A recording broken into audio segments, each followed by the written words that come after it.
Hello, little Frida. Frida Reba Dorsey and one Patricia O'Connor here. And today I thought we would embark on a little project. No, that's not breakfast. Grape nuts, it's what's for breakfast. These are the little cones that came from Coastal Redwoods. And these particular Coastal Redwoods are on the property. There's a couple of three little groves of two or three trees, not two or three little trees, they're big trees, of Coastal Redwoods on the grounds of this property. And as you can see, these little guys here are those, but there are more. Them are those are them. That's them are those. So, but there are so many probably still in these little cones that I'm going to plant the whole thing. And when I say plant the whole thing, what I've done so far to prepare these guys is they have been hanging out in my refrigerator for about 90 days, I think. They went a little long, but they said 60 days, but I don't think it hurts them to go 90 days. My refrigerator isn't set to freeze or anything, so we should be good to go there. And so that's those guys. And then this is a pan, and this is peat moss and akadama, and it's well, actually what this is in my cement tub where I do repottings. I've got some leftover pumice and akadama from several repottings back, and I just go through that. I figured that would be more than good enough for this, and I've added to that peat moss, and I have some more of the same here dry. So what I intend to do is I've got this, which is probably 50-50 peat moss and 50-50 basically akadama, and it's probably just more boon mix, but it was leftover potting mix, so it's not guaranteed to be any one thing, but I went through it. It's all had a long time to dry out, and I pulled out any roots or anything, and I'm just going to go with that again. It's, the way things are going right now with akadama, that stuff might turn. I was wondering if I should have thrown it away at the time. That stuff might turn out to be gold later. But anyway, that's more about. So here's what I'm thinking I'm going to do. I'm going to spread these guys out. And they have had a good amount of time to winter in the refrigerator. I think that'll be fine. The temperatures here have been down in the 50s for the most part. We've been dipping down to the lower, to the middle 40s, not lower 40s, to the middle 40s early in the morning. So it hadn't been too bad, and I'm guessing that might be largely over with, but there's no way of telling. In this part of Bay, they always told us not to put seedlings in the ground until after mid-April. Yeah.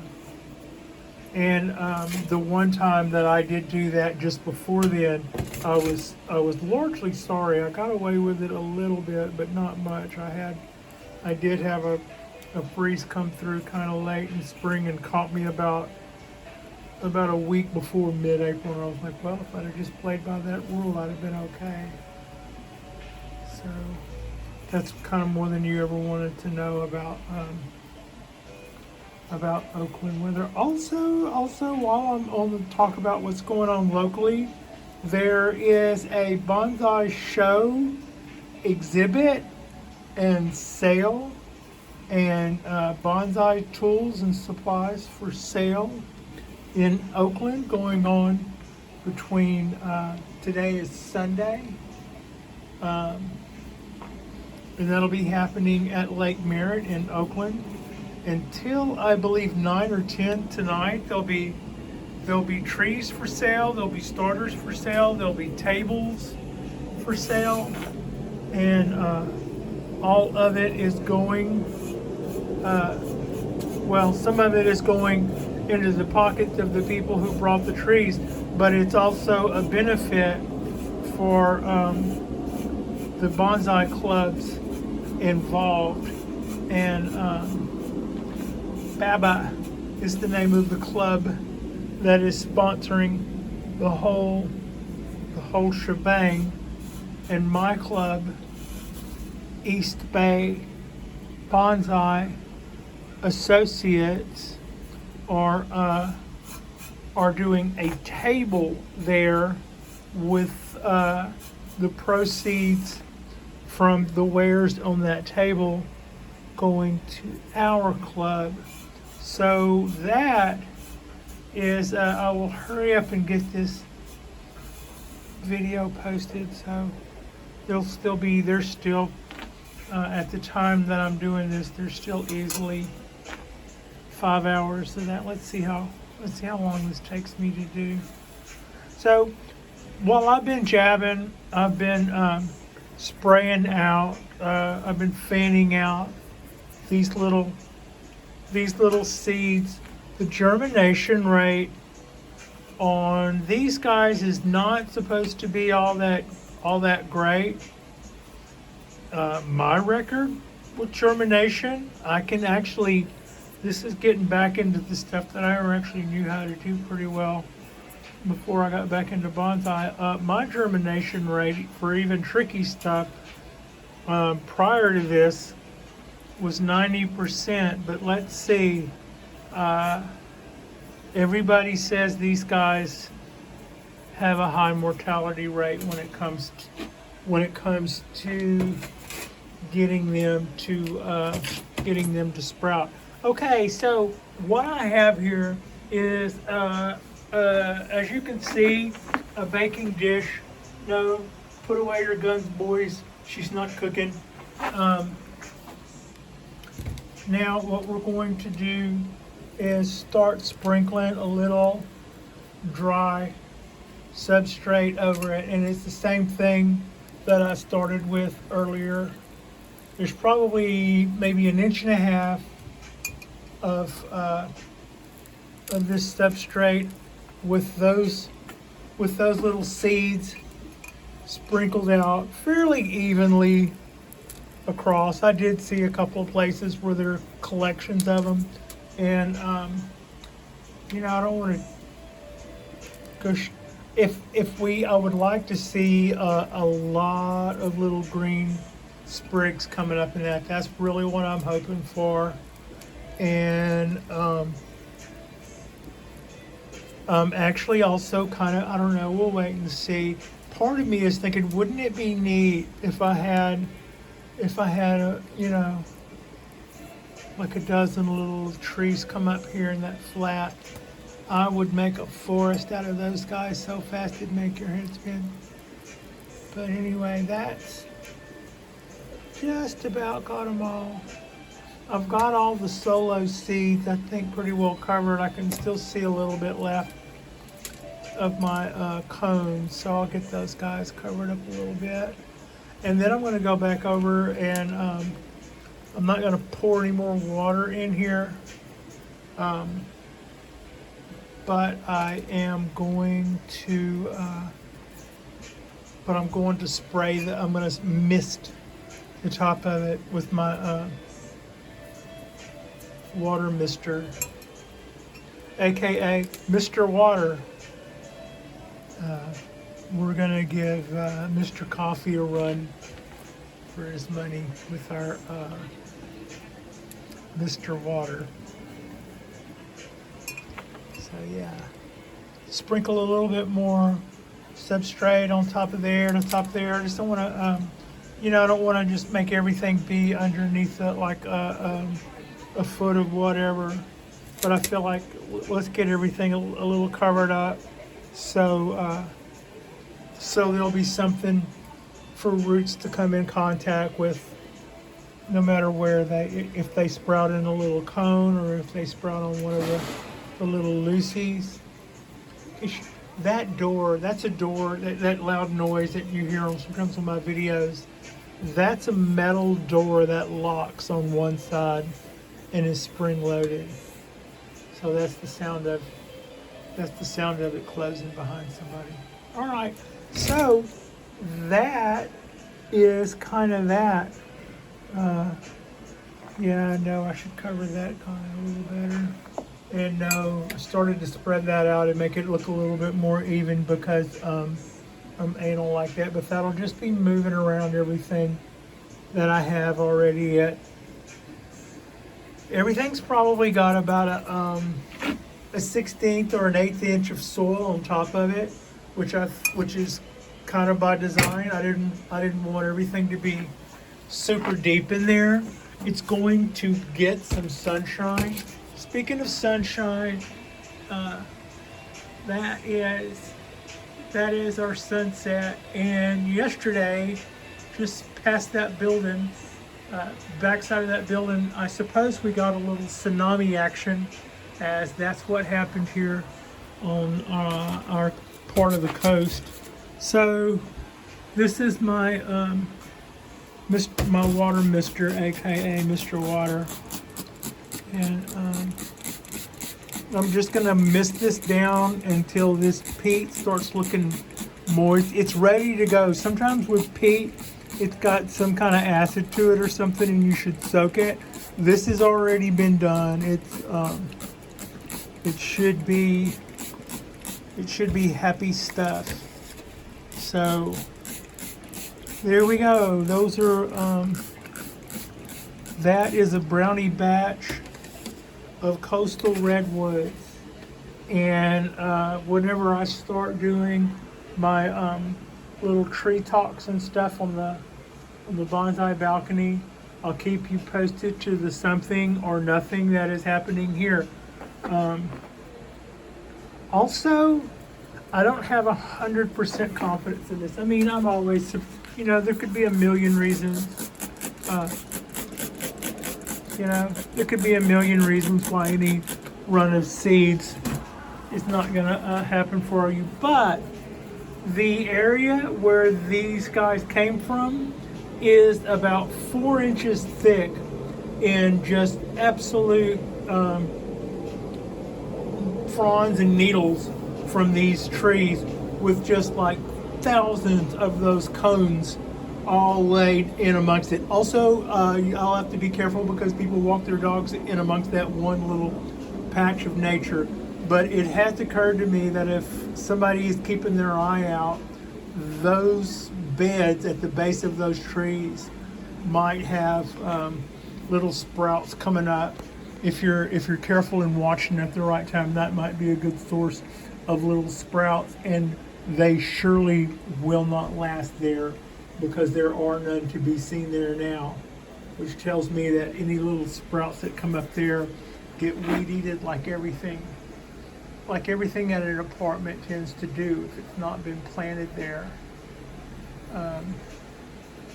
So yeah, that's that little project. Oh, and the other day when I was looking at the video that we shot together where we pruned this back, I was watching it and I was laughing because on the video I saw a sprig that looked like it was just like if you see a hair tickling somebody's nose and it makes you want to just move it for them.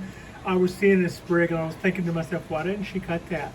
She should cut that sprig. I wonder, and I used to always do that when I would watch Peter do his, Peter Hare, Hare's Bonsai, do his little quick shaves of maple trees. It seemed like there was always one sprig, and in my mind I was going, why doesn't he cut that? It's agitating me that he leaves that one sprig there. And the answer to that is always, The camera was down here at one level and he was standing over it so he wouldn't see the limb. Anyway, when I went back and looked at my video, I did probably a chop over here, and maybe I cut this back about 3 different times. I cut it back and then didn't like it, and then cut it back and then didn't like it, and then cut it back again. And I don't like all of those chops, but it's everything else there can do something. And that's what we ended up looking like when I set it back out in its spot. The only other thing that I didn't do on camera was, you may have noticed that this was wired, but it was also rather close in. So I took it and its wire and pushed it back out somewhat. And that is really the finished work on the Cotahan forest. So a little quick look here, the wisteria, those buds on there are just really starting to get fat, and this one is starting to follow suit. And to that end, I had also noticed that my Chinese wisteria is focus. Come on, you, focus. Are you? Anyway, there we go. Those little buds are starting to come out on that guy as well. And I will cut this back somewhere. I haven't decided where. Remove this wire that's no longer doing anything, and bring it out to here, and probably take it back down, but I haven't decided yet. Anyway, that's what'll go on with the Chinese Sinensis wisteria, and those are the 2 Japanese wisteria. That's the one that gave me the beautiful white blooms last spring. I was really glad to see it. And quick look at the Ponderosa. Meanwhile, back at the Ponderosa, God help you if you're old enough to get that reference, but maybe you're a Nickelodeon fan or something. Anyway, the Ponderosa is looking good and happy, just like I want it to. The Bougainvillea is looking pretty good. I left it out. Well, I hadn't really thought about bringing it in. I went, it's not going to freeze. Pat, it's not going to like, a bougainvillea is not going to like anything under 50 degrees. So every time it gets 50 degrees, your leaves are going to turn yellow. So last night I brought it in, but it's yellow, a little yellow from all the times that I didn't. Also, I gave a little chop there. We were starting to get a little tall in our profile. So that's going to be a deep, dare I say, deep purple, almost a red. Yeah, grandma's lipstick. Anyway, that's my, and the cypress tree has gotten an awful rusty look. I'm probably going to do a chop on that. One thing that I'm not really crazy about is the way I've got these 4 branches making this X here. I was never crazy about that. What I wanted was kind of what that's doing. You see how that's one across from one another? At some point I had that going, but they were just like here. So also allowing that to continue last year meant that that's got kind of bulbous. I will chop that back. I will chop that back to just below that, and we'll start over there. And this is gonna do the same there. I probably won't keep that either, so that the 2 that come out this way can be even, and then we'll have 2 fronds coming out that way, and then everything else. I'm going to continue the same plan that I kind of screwed up last year with this tree. Yeah, it'll be great. It'll be great. So it's gotten a lot thicker since I transplanted it into that pot, and also the roots came out of the hole on that early. I mean, really quickly, and started running into this. That's probably when we got that Mac Daddy trunk stuff happening. So pretty excited about that. I'd like to see it hurry up and start putting out stuff so I can start training it. It's gonna look funny when I clip that, but I'm gonna clip both of those.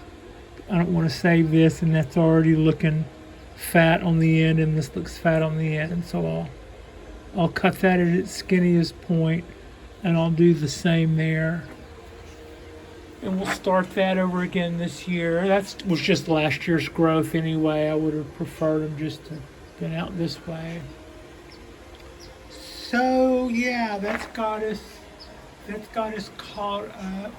And the oak that I did some trimming on already is already starting to back bud more. Thank you for the back buds.